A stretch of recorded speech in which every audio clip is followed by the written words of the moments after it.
Never did I think that in this hell, even as a dead person, one still had to contribute their wealth. What do you offer? And the rich man took out dozens of pounds of gold, only to see the weight slowly move, the gold gradually outweighing the feather on the right. At this point, the judge of hell was quite satisfied, allowing the rich man to return to the human world, and even letting him be born into a noble family.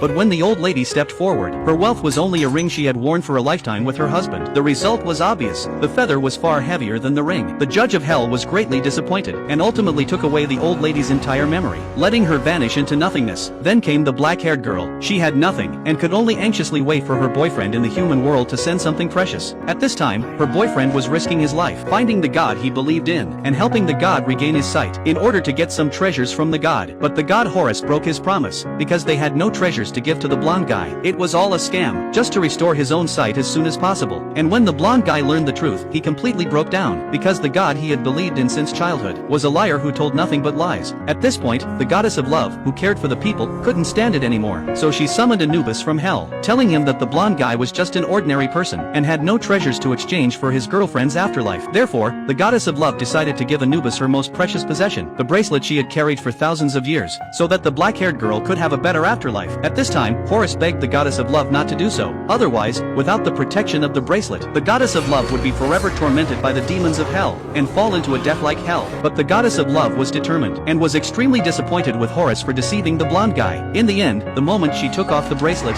she was dragged into the 18th level of hell by the demons. Then, Horus, who had lost the goddess of love, desperately gave the bracelet to the blonde guy, letting him save his lover, and paying a heavy price for the lies he had told. Soon, the blonde guy and Anubis came to hell together. Seeing the black-haired girl's emaciated appearance, he could immediately grant his lover immortality. However, the blonde guy didn't know. Even with the goddess of love's bracelet, his girlfriend would still go to another world, and they would never meet again. In the end, the black-haired girl gave up immortality. But then, hell suddenly encountered a disaster. A huge beast was attempting to devour everything in the world. In a critical moment, Anubis rushed forward to resist the beast's attack, but this was not a long-term solution. Soon, Horus, risking his life, saved his dying grandfather, and the grandfather repelled the beast at the last moment. The world returned to peace. Before leaving, the grandfather, to repay his grandson for saving him, promised to do an impossible thing for Horus. However, Horus did not choose to let the goddess of love return to his side. Instead, he pleaded with his grandfather to allow the fair-haired guy and the dark-haired girl to live in the same world, and fulfill his promise to the mortals. Just like this, the fair-haired guy and the dark-haired girl finally reunited again, and Horus, the god they believed in, eventually did not disappoint them.